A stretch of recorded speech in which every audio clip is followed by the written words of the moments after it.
Good evening, everyone. Thank you so much again for joining us. Dito sa podcast natin. Let's go deep dive as always. And we have a privilege today of having again with us Justice Antonio Carpio. I say again because I have him also on other platforms. I really suggest everyone to check also yung comprehensive interview natin. I think 2 oras yung interview natin, no? Dun sa One News View from Manila natin. Yung mga gusto nila ng one-on-one West Philippine Sea, yung kasaysayan ng West Philippine Sea, from Ramos administration onwards, please watch it. Justice Carpio provides an excellent overview of the situation there. Kamusta kayo, Justice? Are you inspired nowadays or ano? Kamusta? Well, I'm happy that the direction of our foreign policy is taking the correct course, taking the correct course. Yes, Justice. Of course, before we talk about a couple of things relevant sa West Philippine Sea, kasama dyan, of course, yung possibility for additional lawfare moves on the part of the Philippines. And of course, itong mga latest development rin sa West Philippines, yung mga bullying na naman ang ginagawa ng China. Pag-usapan natin ng sandali, Justice Carpio. First of all, what do you make out of President Marcos Jr.'s presenting the keynote speech at the Shangri-La Dialogue this year? And this is arguably the most important security dialogue in the Asian region, and I would say along with the Munich Security Conference, among the most prominent. What do you make out of the fact that Philippines was chosen to give this speech? Is it a recognition of Marcos Jr.'s foreign policy direction, or is also a recognition of the Philippines' importance as a regional player, not to mention us, calling out China's bullying? Well, I think it's because we're the subject of confrontation now with China. We are suffering at the hands of China at sea. The Chinese are issuing more regulations to tighten their control in the South China Sea, and we are the receiving end of these regulations. So for foreign observers, it looks like that the battle is between China and the Philippines, between a Goliath and David. And Justice, we'll go a little bit more into this later on about Marcos Jr. himself, but do you feel this is the natural place for the Philippines? Because we're the only liberal democracy in Southeast Asia, no offense to Indonesia, Malaysia, and the rest. We are a U.S. treaty ally, and we are the only Southeast Asian, we're the only Asian country to have taken China to international court over a major dispute. So do you think this is the natural place for the Philippines? And in retrospect, the Duterte era was really a deviation and deviant in that sense, yeah. Yes, I think this is the natural course for us. This is actually a correction, because during the time of Duterte, we really course correction. Yeah, course correction. Perfect way of this is a course correction. During the time of Duterte, we really tilted towards Beijing, even at the expense of our national interest.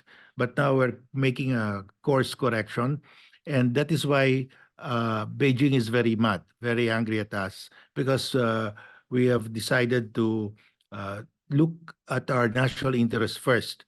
We are no longer subordinating our national interests to China's expansionist dreams. Justice Carpio, I want to ask also about your opinion on the China side of the equation, because the speeches when I say speeches, it's because it's not only Defense Chief Admiral Dong who spoke. Literally all of their generals were trolling everyone, including the keynote speaker Marcos. So they were like ranting. They were not just asking questions during the Q&A. But before that, I want to ask about the keynote speech itself, because Marcos Jr. emphasized, favorite term natin yan, strategic agency. Siguro nakikinig sa atin yung mga speechwriter ni BBM. But more importantly, there was a part where BBM said, making a choice is not, it's not possible to really make a choice only between US and China, in a sense that we want to have good relationship with everyone, and that both US and China are important for peace and stability in this part of the world.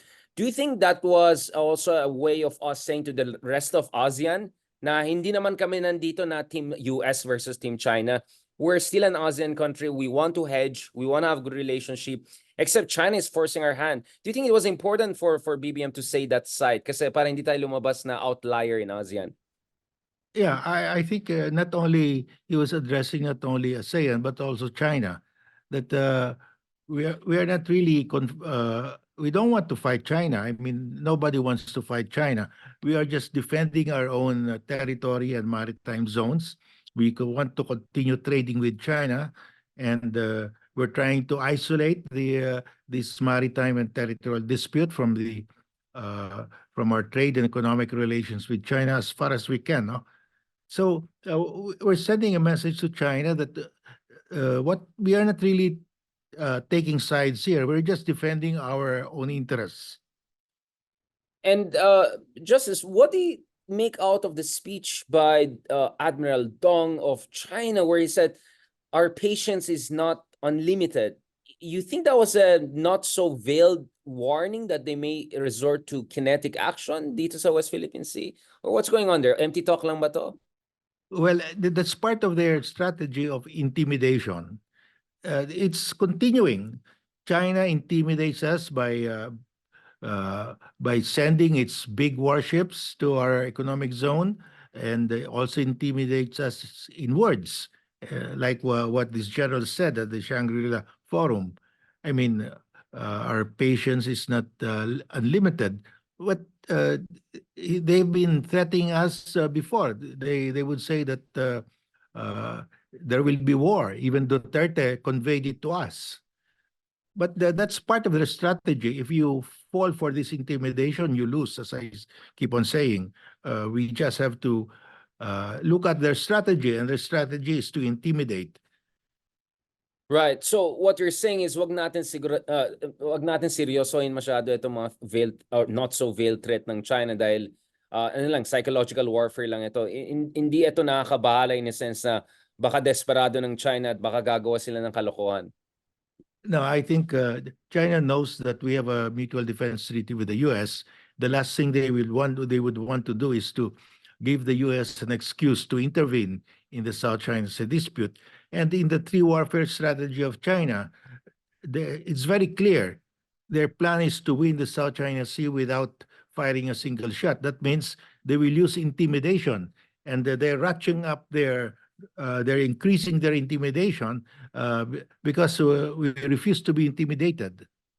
And what do you make of these statements by Lloyd Austin, the Defense Secretary of the United States? Do you think he made the proper balance of making sure he reassures the Philippines and at the same time warns China without also undermining communication channels with the Chinese? Because this was the first meeting he had with his Chinese counterpart in 18 months.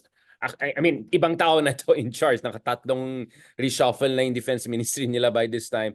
The reason I'm asking that is, Justice Carpio, is because I've also been asked about, during the question and answer portion, si Lloyd Austin was a bit coy. Sabi niya, I don't want to go into hypotheticals when he was asked about the mutual defense treaty's relevance to the Philippine-China disputes. I just found that weird in a sense that, I mean, Biden already said, we will, the mutual defense treaty applies kung inatake yung public vessels natin. So do you think he was unnecessarily coy, or because he wanted to make sure he has open channels with the Chinese after the first time in the 8 months, he didn't want to overdo it since Biden already said it? I mean, at least that's my position. How do you read Lloyd Austin's interventions? Well, he has already repeatedly said that the Mutual Defense Treaty applies to the South China Sea. We're covered. We can invoke it if there's an armed attack on our Coast Guard vessels, including our Coast Guard vessels, naval ships, and armed forces. So I think he just didn't want to reiterate it again. So he just wanted to cut off that discussion. But he has been very strong in reiterating the U.S. position to reassure the Philippines. And I think what he did was really to counter the Chinese statement of intimidation, that you cannot do that. I mean, we're not people who can be intimidated. Yeah, the Filipino doesn't yield, right? He was very clear. I will not yield. The Filipino doesn't. That was very clear. Well, the speech went down very well with observers from across the region, especially from fellow democracies and countries who understood the stakes here. Speaking of fellow democracies and countries who can understand us, the highlight of the Shangri-La dialogue, of course, was a surprise visit by President Zelenskyy of Ukraine, who came in with his trademark olive green camouflage T-shirt and all of that. And he made many interesting interventions, including implying that China is lying when it says it's neutral because it's helping Russia, and accusing China of disrupting efforts by Ukraine to invite more and more countries to the peace summit coming up later this month. Before I go to Zelensky's visit to Manila and his meeting with BBM and asking about, I also want to get your point of view on this. Kasi ang nakakabahala sa akin, Justice Carpio, is the propaganda of Kremlin, particularly Putin, is that ang Ukraine ay pasimuno, silang troublemaker dahil they were flirting with NATO. So in order to defend themselves, they had to make that preemptive invasion. They call it special military operation. Now, where this thing gets more ridiculous is China is also painting itself as surrounded by so-called an Asian NATO. I mean, that's a statement that Admiral Dong, among others, used, which is ito yung AUKUS, itong Philippine Quadrilateral Squad, itong sinasabi ko na JAFUS. So, don't you think China is trying to set the predicate by saying, oh, we're facing also something similar to what Russia is facing, and therefore Taiwan, Philippines are just like Ukraine and troublemakers? Well, there is a parallelism there. Russia and China are actually trying to overturn the international order World order. Yeah, world order. Yeah. established under the 1945 UN Charter. There are two foundational principles under the UN Charter. All disputes between states must be settled peacefully by negotiation, mediation, or arbitration, and the use of force or the threat of force is outlawed. And in Russia, in Ukraine, Russia is trying to settle a dispute by invading another country by using force, actual force, which is totally outlawed by the United Nations. And that's why in the General Assembly, that was overwhelmingly voted condemned by all countries except for four. No? Russia just got 4 votes. Eritrea, Syria, North Korea, usual suspect. And in Asia, in Southeast Asia, China is doing the same thing by threat of force, trying to settle a territorial and maritime dispute in the South China Sea by threat of force. So these are both actions that will overturn, if they succeed, it will overturn the existing international legal order established by the 1945 UN Charter. And I think they must have talked. President Xi and Putin must have talked. You do this there and we'll do it here. And if they succeed, you can just imagine what will happen to the world. I mean, we will be back to the regime before the 1945 UN Charter. And that was the right, that was the might is right. In other words, if you have a dispute with another country, you just invade that country. If you win the war, then what you did was correct, and you're rewarded with the territory of that country. I mean, it was the law of the jungle in effect, and the mighty, the strongest animal will survive or will win, and that is what these two actions of China and Russia will lead the world. So I think it was very instructive that Zelenskyy came here, came to Manila, attended the Shangri-La Forum. The way I look at it, it's really the intersection. These two forces, Russia and China, trying to overturn the existing legal order, came to a crossroad here. And Zelenskyy was actually saying what's happening in the South China Sea is equivalent in a way to what is happening in Ukraine, because if China and Russia succeed, they will overturn the existing legal order. And that, you can just imagine what will happen to Europe if their territorial disputes will be settled by war. You can just imagine. We're back Russia to is the 19th claiming, century. Yeah, we're back to the Crimean Yeah. War era and all of that. Yeah. and that led to 2 world wars, and that will lead to a 3rd world war. And that I think people have not understood this development. That we cannot allow China and Russia to succeed in overturning this basic foundation of the UN Charter. The reason why the internationalists who framed the UN Charter inserted this because they said if the might is right regime continues, there will be surely a third world war sooner Yeah. or later. And worse than ever because of the advancements in weapon systems. Yeah, because aside from nuclear weapons. Yeah. countries have nuclear weapons already. So that is actually that is really what is at stake. The way I look at it, that is really what is at stake in the South China Sea. We are not fighting for our own maritime zone only. We're fighting for this basic principle that has kept Mhm. world peace for the last 79 years. And I think that's why all the European countries are supporting Ukraine because they realize the consequences of Russia establishing the the principle that to settle a dispute, all I have to do is to invade that country. And make up some blah blah blah story about, once upon a Yeah, time you were part of our empire. I mean, that's a slippery slope, yeah, right? Yeah. exactly what Putin said that we have a right to recover lands where the Slavic people once lived. I mean, they'll go all the way to the U.S. because to Canada because uh, the no, the uh, the Vikings reached Canada also. Well, just on that point, closer to Russia's territory, a former Mongolian prime minister posted a picture of Mongolian Empire, which had much of Russia and Middle East and China. So, like, it was a sarcastic comment that if you want to go down that road, be careful what you wish for, right? Because there was no Russia until the fall of the Golden Horde. Going back to this, Justice Carpio. Now, I posted something about the picture between Zelenskyy and Marcos, and then I called him a warrior president because I mean, this is a guy who has multiple assassination plots against him. He stayed with his own family, with his young kids. This is not a performative kind of president. Unlike some president I know, nung tapos ng gyera sa Marawi, biglang magdamit-damit siya ng camouflage papunta dyan na obviously hindi pa kasya sa kanyang damit niya. But speaking of comedian president, that's the attack on Zelenskyy. I mean, I find it interesting coming from very people, right?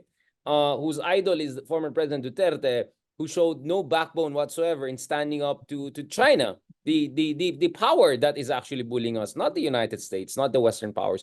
I mean, those countries have done their own mistakes around the world, sure, but so what's going on here, Justice Carpio? Why the pro-Duterte camp, I don't know, pro-Kremlin, who knows how far this goes, they are very sensitive about this whole Zelensky thing. They want to dismiss him as a puppet, as a comedian, as a joke.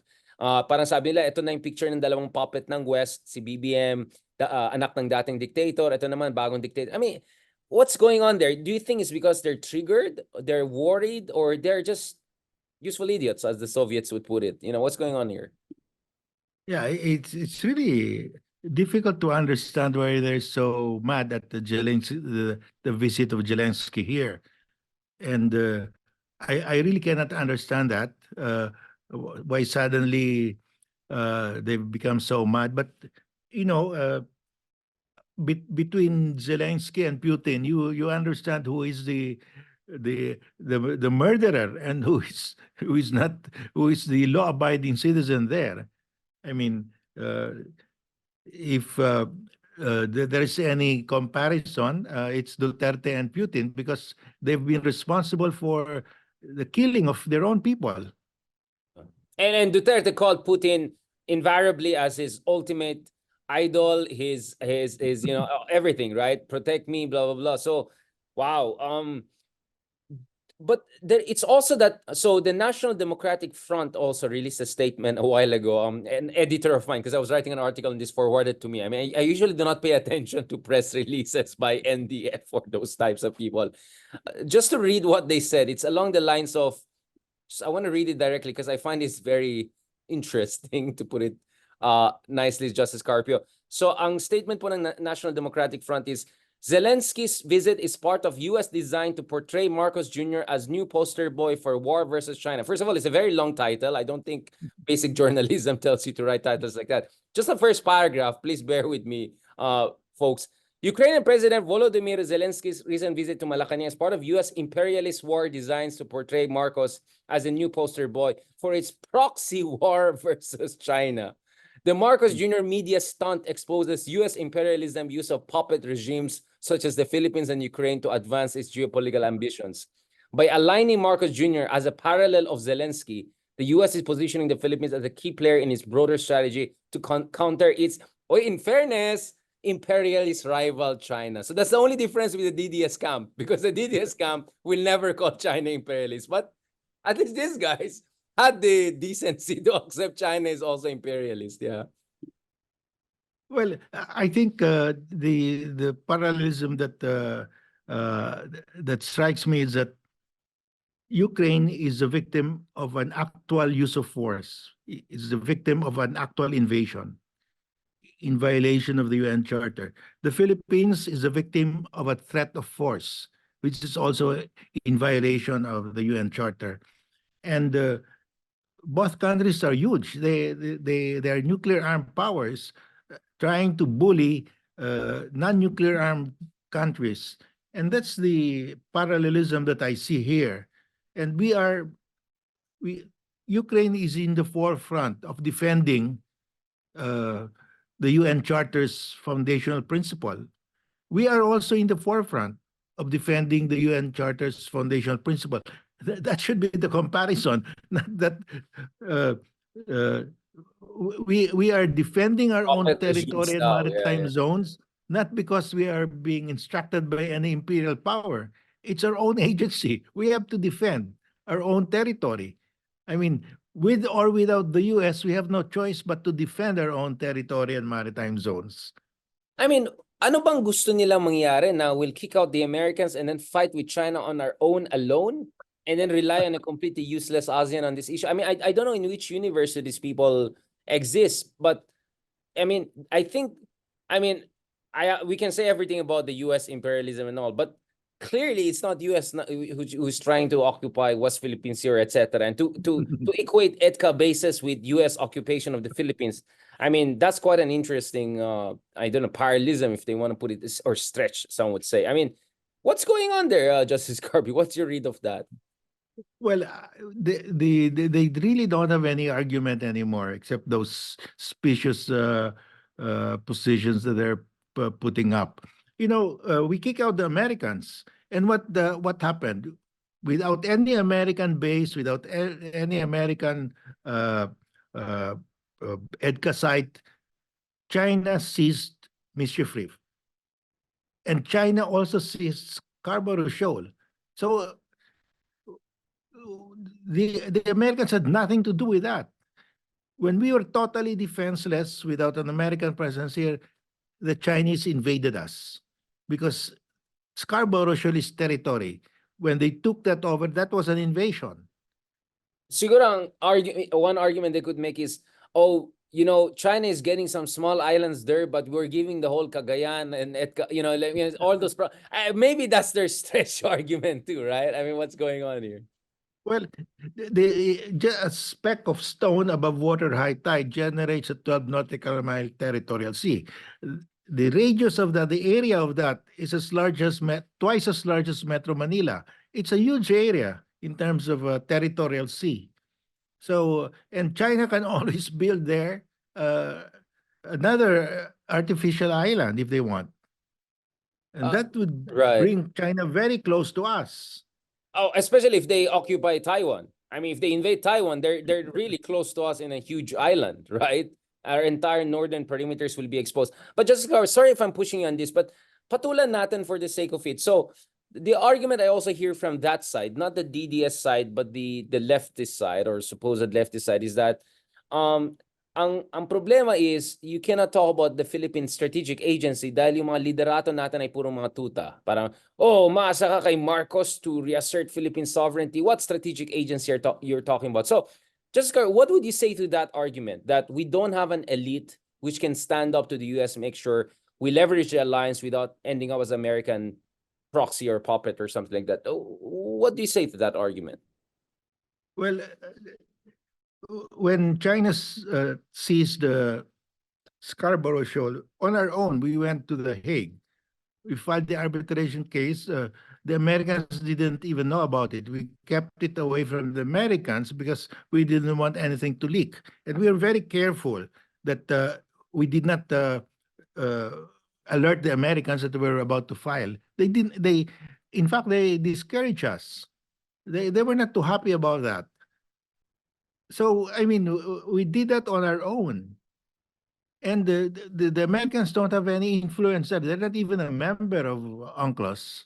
So these leftists are saying that, oh, that's the UNCLOS tribunal is controlled by the Americans. It cannot be. The Americans don't even have a representative in the ITLOS, in the United Nations Tribunal of the Law of the Sea. And So clearly, they don't control ICC or ICJ, which is going after their key ally, special friend in the Middle East, right? I mean, that's why they're sanctioning those bodies or threatening to, right? So I think the problem with them is they're still stuck in the 1960s when, yes, US back then was sponsoring coups right and left across developing world and doing horrible things. I think what they miss is that today's China is more like the US of 1960s. It's kind of a new rising hegemon which doesn't give a heck to democracy or the most domestic institutions. I mean, kailangan ko, gusto ko lang patulan itong mga argument na to kasi grabe dagsaan ng comments when I posted about Zelenskyy and Marcos. There's a term, Gen Z term, triggered. Marami na triggered doon sa mga post kong ganyan. Well, they can say what they want, but the reality is we are the subject. We are the victim of aggression. Ukraine is the victim of aggression. It's very clear. We are not stepping on a single square inch of Chinese territory. They're trying to seize all our island territories in the West Philippine Sea. How could any Filipino say we are wrong in defending our own territory? I mean, if you look at the Ukraine, how can you say that the Ukrainians are wrong in defending their territory against invasion? It's the right of every nation to defend its own territory. I mean, it's just impossible. That's why they can never convince people. Well, except, maybe the 3 or 4% who are still. But just I think their argument here is that defensive yung moves ng Russia. Because if Ukraine had joined NATO, blah, blah, blah, then Russia would be surrounded completely by NATO members, blah, blah, blah. And then we are encircling China with AUKUS and JAFUS and Squad and all. So kawawa naman ng China, inaapi natin sila. I mean, it takes quite a leap of imagination to see China and Russia as victims, considering how powerful China especially is. Russia, we can have a conversation about that. Well, it's no much. Ukraine doesn't have a single nuclear bomb, and Russia has about maybe More than about 1,000 at least. Yeah. 10,000 at least. So close to 6,000. So why are they worried? How can a nation like Russia, with the largest nuclear stockpile in the world, be worried about countries like Ukraine, Estonia, Latvia, and Lithuania when they don't even have a single nuclear bomb? Yeah. The only way I would agree with them is this, that a democratic, successful, prosperous Ukraine would be a threat to Putin's regime, right? Because it will tell the Russian people that, oh, look at our Slavic brothers. They're going first world. We're still stuck here. And to China and the Communist Party of China, who really doesn't have any credibility as a communist power, but has all the credibility as a powerful nationalist power, we are also a threat to Xi Jinping's regime, right? Because if we expose China for what it is and resist China, that's not going to look good to the Chinese people domestically, right? So in that sense, maybe we're not a threat to China and Russia, but we are a threat to the authoritarian leaders in charge of these countries, right? I mean, that's how I can see how we are a threat to these countries. Kaya triggered na triggered sila. Well, the way I look at it, President Xi has claimed, he claimed credit for the Chinese expansion in the South China Sea. And he has a lot of problems, domestic problems now because of the economy of China is in a downturn now.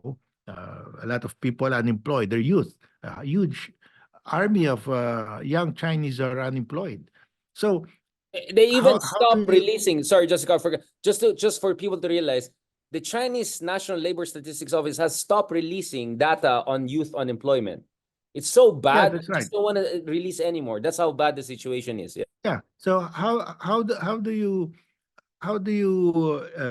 prevent these young people from going against the government by creating an outside enemy?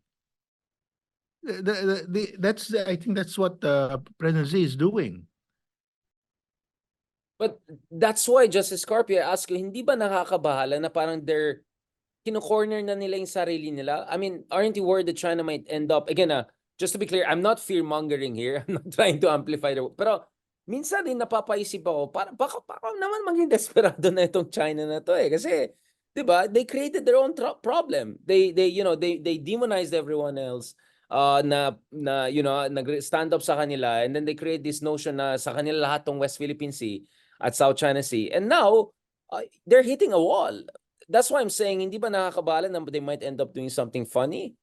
Or Well, we just have to be careful lang, but not panic. well, I think they will not they will not do anything that will trigger a war because that's against their doctrine. I mean, they their three warfare doctrine is that they will win the South China Sea without going to war, without firing a single shot even. So uh, I think their problem is this: they're trying to grab the maritime zones, the island territories of all the coastal countries. And there is no way that these coastal countries in the South China will give in. Nobody will give in, even not even Vietnam. It has a long border boundary with China, but it will not give up its maritime zones. So unless China accepts international law on how the maritime zones are settled, China will never be trusted by these countries. Now, good transition to the latter part of our episode, Justice Carpio. I just want to ask you on this. One area, though, where China is hurting us is through this, I don't know if I can still call it gray zone, because they're injuring already our servicemen and damaging our vessels and ship and degrading our supply capabilities. So nasaan na tayo dito sa gray zone tactics naman ng China, at anong direction natin ngayon? At most recently, we had this incident whereby they're even intercepting yung mga supply natin, and we had to use fast-paced, fast-speed boats. Nasaan po tayo ngayon dun sa baba in terms of the fight on the ground right now, tactically speaking? Yeah. Well, you will recall that the former commander of the Indo-Pacific Forces testified before the U.S. Congress that he said that if the use of water cannon will result in the death of a Philippine Coast Guard personnel or Philippine Navy personnel, then that could trigger the operation of the Mutual Defense Treaty. And President Marcos Marcos, yeah, Jr. also, yeah. reiterated that Yeah. in The red Shangri-La. line, yeah. So I think we're developing a new interpretation of what is needed to trigger the Mutual Defense Treaty. That it need not be an armed attack. You can use water cannon; it's not considered armed. But if it results in a death, then it can trigger the treaty. That is really addressed to the gray zone operations of China. In other words, you conduct gray zone operations, but if it results in a death of a Philippine Coast Guard personnel or Philippine Navy personnel, then the treaty will apply. So that is the deterrence now. China will have to take this into consideration every time it uses its gray zone tactics.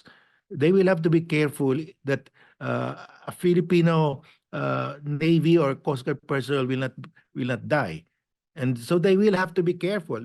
And I think it's a very good policy. I can see that the U.S. started that, and we echoed that. We said, okay, in effect, we agree to that when President Marcos Jr.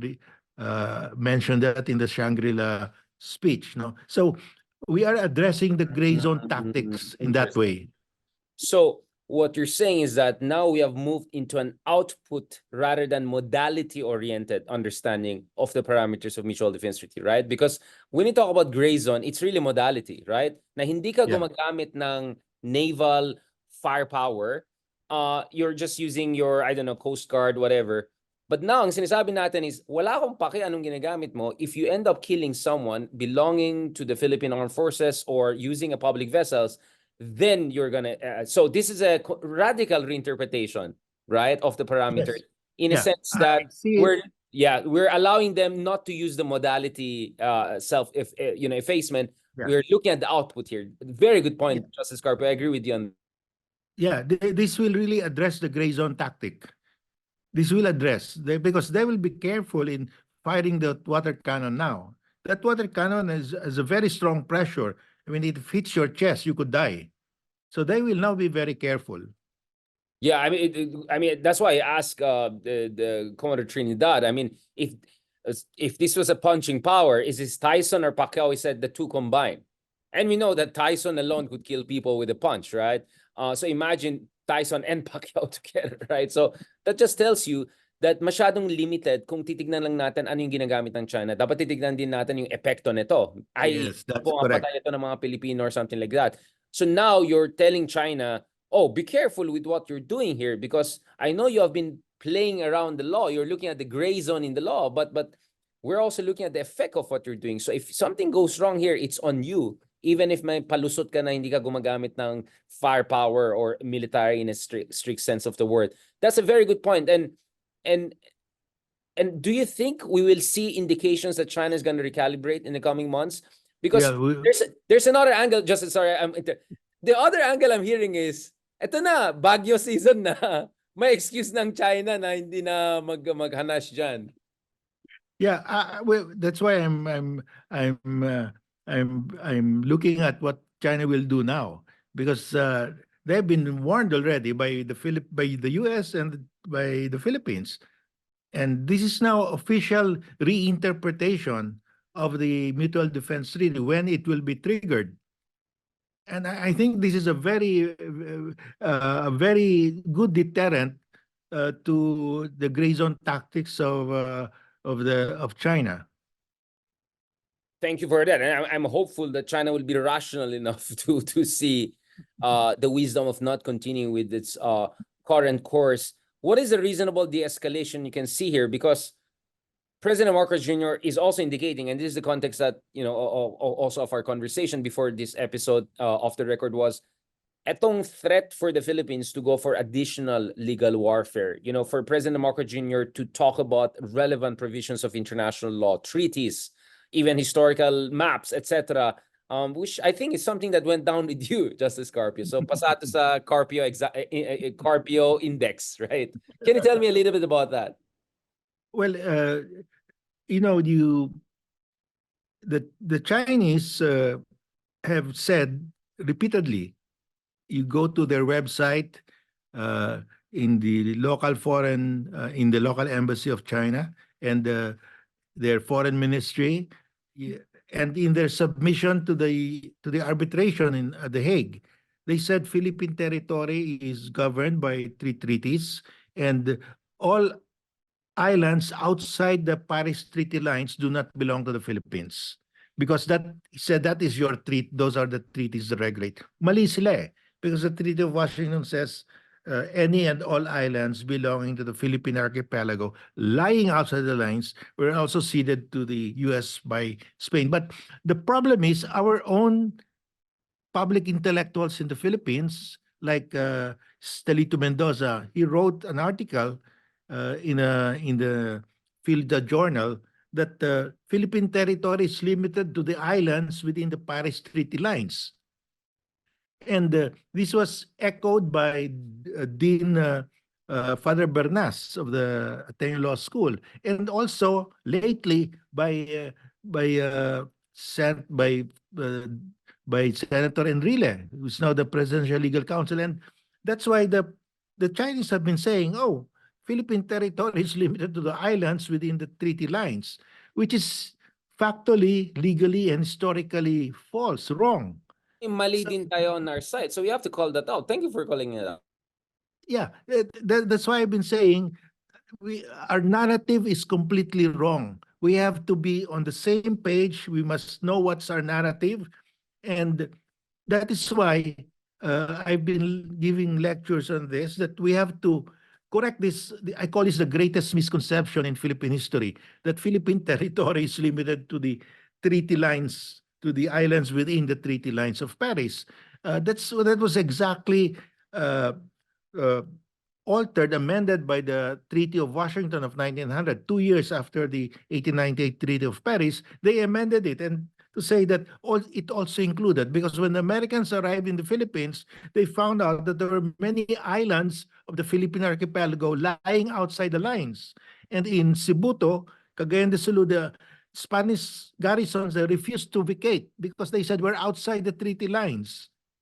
And that's why they had to sign that second treaty. And the US had to pay an additional $100,000 for the second treaty to clarify that the cession included everything else, all the islands of the Philippine archipelago.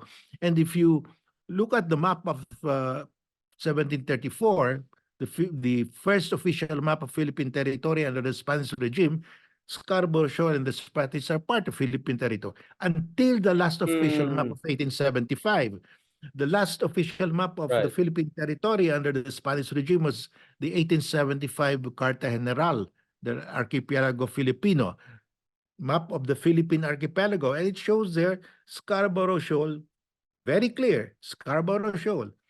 And the Spratlys are part of Philippine territory. It has names, Tito, Tito Island, that's the name. It's there, Ituaba is there. So, But Justice, where the heck is this coming from? Because Mendoza, he was there at the forefront of our efforts to, rally archipelagic states during the UNCLOS negotiation. I think this is UNCLOS 2. The JPE, I mean, another supposedly smart lawyer, was part of the Marcos Senior regime. And the Marcos Senior regime was actually the one that really helped us consolidate our position on the ground. So what the heck is going on here? Is there well, something else happening here that I don't know? they forgot about the 1900 Treaty of Washington. They forgot that there was a second treaty to correct the errors in the Treaty of Paris. But we were never taught that. We were always taught the Treaty of Of Paris, Paris. yeah, and yung square na totally Yes, ridiculous in and the international law. lines, the Yeah, famous lines. But those famous lines have actually been amended by the Treaty of Washington. right. But we forgot all about that. And our legal luminaries have been saying this, that we're limited to the islands within the Yeah, treaty lines. And so the Chinese hear this and they say, oh, music to by their ear, yeah. yeah, that's Um, exactly what Wang Yi he spoke at the CSIS in Washington D.C. and before diplomats from all over the world. He said Philippine territory is governed by the Treaty of Paris, the Treaty of Washington, and the Treaty with the British, and all islands outside the treaty lines do not belong to the Philippines. I mean, because he yeah, followed the Estelito Mendoza, Father Bernas, and Senator Enrile, and everybody else who kept on pointing to the treaty lines, and even our friends in the left who are defending China, that China owns the Spratlys and Scarborough Shoal. That's their point also. yeah. Well, I know personally na may ganyan strategy in China na hanapin nila some statement by some North Vietnamese official when Vietnam was desperately in need of China. Yes. They said maybe something that relevant, and then they're gonna extrapolate that and then excavate that and then say, oh, see, you Vietnamese are saying that. So that's what I'm saying. Dapat ingat yung mga tao nandito sa Pilipinas who have some stature and our thought leaders, because gagamitin ng China against ourselves. So, Justice Carl, do you think there should be a floor here in terms of, like I don't go around the region and hear, I don't know, in Singapore, people arguing against their own territorial integrity to the benefit of Malaysia or Indonesia. I don't go to Vietnam nowadays hearing someone saying, oh, no, this is for China. Only in the Philippines I hear that. What the heck is going on here? Yeah, I think we have to have a common narrative already. We have to because it's also in the Constitution of 1935. Our territory is governed by treaties, but people just look at the Treaty of Paris. They don't bother looking at the Treaty of Washington, which is very clear. The text of the Treaty of Washington says any and all islands belonging to the Philippine archipelago lying outside the lines of the Treaty of Paris. So it's very clear that Philippine territory is not limited to the islands within the treaty lines. But they have forgotten about that. I mean, I don't know. And we have misled China. And because of that, China said, oh, those islands are outside the 118 degrees longitude in the West Philippine Sea. So these islands do not belong to you. That's why I I mean, was I'm very just happy when President Marcos Jr. Marcos. Yes, yes. stated that in the Shangri-La speech, that our territory is not governed only by the Treaty of Paris, but also by the Treaty of Washington, which includes islands that transcend the treaty lines, that go beyond the treaty lines. I was so happy about that because this is the first time that there was an official statement by any president of the Philippines that we are not limited to the treaty lines because that is historically, legally, and factually correct. You And think the I hope that commander-in-chief should call our out? legal luminaries like Estelito Mendoza, like Enrile, well, Father Bernas, that those who are still living should correct it because we have to be on the same page. I think it's their duty to our country, to present and future generations of Filipinos, that they must correct this. And I'm very happy that officially that is now the position, because that's an official statement of the chief architect of foreign policy, the president. Yeah, but the reason I say there should be a floor is because paano kung biglang iba na yung chief architect? I mean, the vice president comes from a totally different persuasion from my understanding. So how do we create that? Are you going to write an article about this dun sa column nyo? Justice Inquirer? Just, I Well, think it help. Yeah, yeah. I've been giving a lecture on this already, Yeah, and but I'm uploading it soon in please, YouTube. please. Yeah, yeah. So that I can also share with Yeah. folks na basahin din nila. I really appreciate the reiteration and all. I mean, I am troubled to see that some people of certain stature are spreading potentially misinformation. Definitely not disinformation, but misinformation could also undermine our national interests, and that's something But important. Mm. there's another thing, Richard.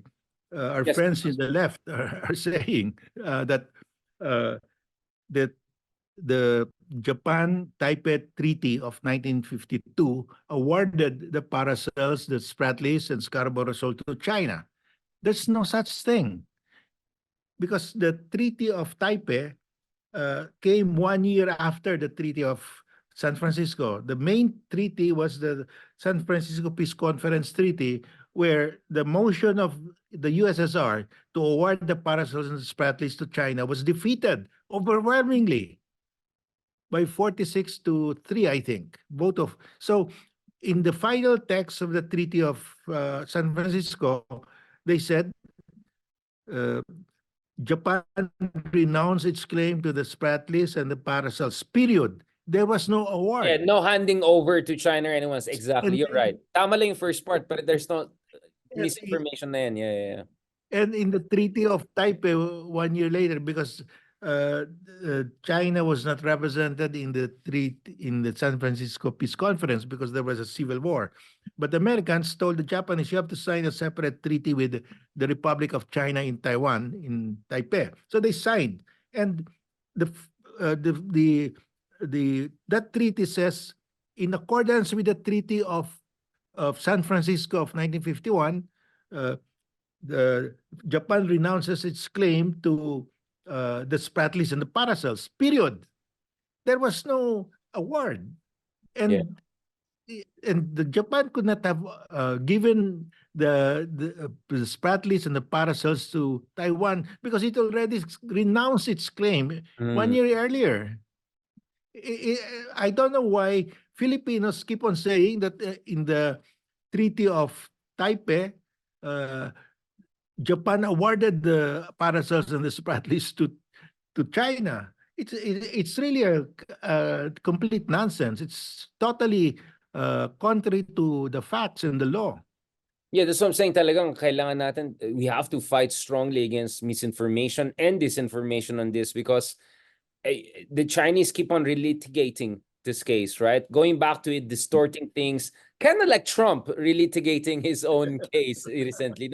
Oh, the judge was questionable. Oh, the DOJ was, they keep on doing that. So it's very important we have a strong grip on the basic facts. Last point, Justice Carpio, obviously, I want to come back to you later on also in this month, because this is a National Independence Month, our national flag and everything like that. So there are lots of things going on right now.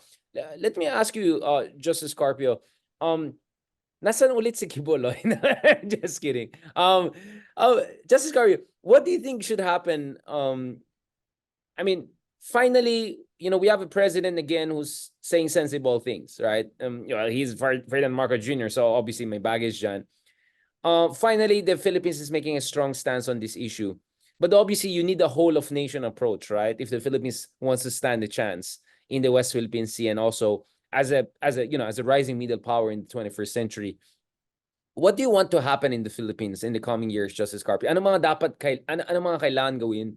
Anong dapat na mga gagawin ng mga thought leaders, influential people, scholars, and policymakers to make sure na we have a floor. We have a floor na hindi mambo-jumbo lang sinasabi ng iba dyan, at we don't litigate the case against ourselves or relitigate the case and history against ourselves. I mean, this is a weird situation we have in the Philippines. Well, the number one thing is what I said earlier, that we must have a common narrative on what is our territory. I mean, that's basic for a state. Facts-based Yeah, narrative, not just fact-based. a narrative. Yeah. It's basic that we must know the extent of our territory. We should not be quarreling whether this island belongs to the Philippines or not. We should be on one page. And because if we are not united here, if some people, some Philippines will say, no, we don't own the spat list, China will use that against us. And it's using it against us. So to win against China, we must be on the same page as to what is the extent of Philippine territory. It's so basic, Richard. A state is composed of one, territory, people, government, sovereignty. If we don't know our territory, why do we call ourselves a state? Let us be one. Let us decide what exactly is the Philippine territory. Let us be province of China. I mean, Justice Carpio, come on. I mean, we had a very good proposal by the former President Digong. Yeah. I want to end on this note, because how important it is for us to elect the right people to government, including these upcoming 2025 elections, because a number of people so far within the Magic 12 of surveys, SWS, are notoriously silent on the West Philippine Sea, or even worse, they have been purveyors of Chinese disinformation against the Philippine national interest. How important is for people to fight the good fight? Are we going to see Team Philippines versus Team China in 2025 elections? Sorry for putting you on the spot, but I think we're getting near to the election season. So I think we have to ask these questions. Well, that's why it's very important that we have to put the West Philippines issue as part of the election issue. We have to ask every candidate to the Senate, what is your position on the West Philippine Sea? We have to ask them. Well, I'm sure the others would say, yeah.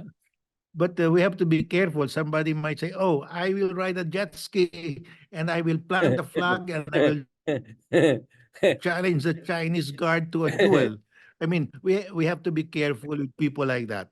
Yeah, I mean, I'm sure some other person would say, well, nagsuot naman ako ng West Philippine Sea shirt nung Gilas Pilipinas laban sa China sa FIBA World Cup. So kalimutan nyo na lahat ng mga pro-Tatay Digong na sinabi ko. And then we have some of the other ones who was a political advisor of Digong and now suddenly pro-Quad and pro-West Philippine Sea. But just as you said naman, di ba, we'll take any friend we can get. So I don't know, you're maybe more I don't know, forgiving than me. Pero ako naman, ayoko lang mabudol tayo ulit, diba? Come this elections naman. Well, diba? I don't want to be told again that pag naniwala kayo sa akin, stupid kayo. I like the honesty. I mean, he's honest, right? I'm just saying, there's always the option of being province of China, as the great former President Duterte said. So Justice Carpio, don't worry too much. Wag na natin pag-usapan itong kasaysayan natin and everything like that. Thank you so much, Justice Carpio. I'm sorry we started a little bit late. I think there was a slight misinformation, miscommunication on what exact time we're going to start. But I really appreciate Justice Carpio. please continue to take care of yourself, your health, your well-being, and your power and strength, because your passion is very inspiring.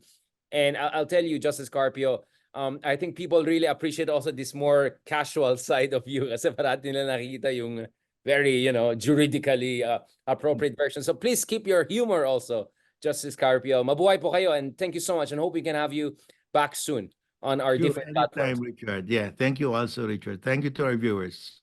Pleasure po. God bless. Talk to you soon po.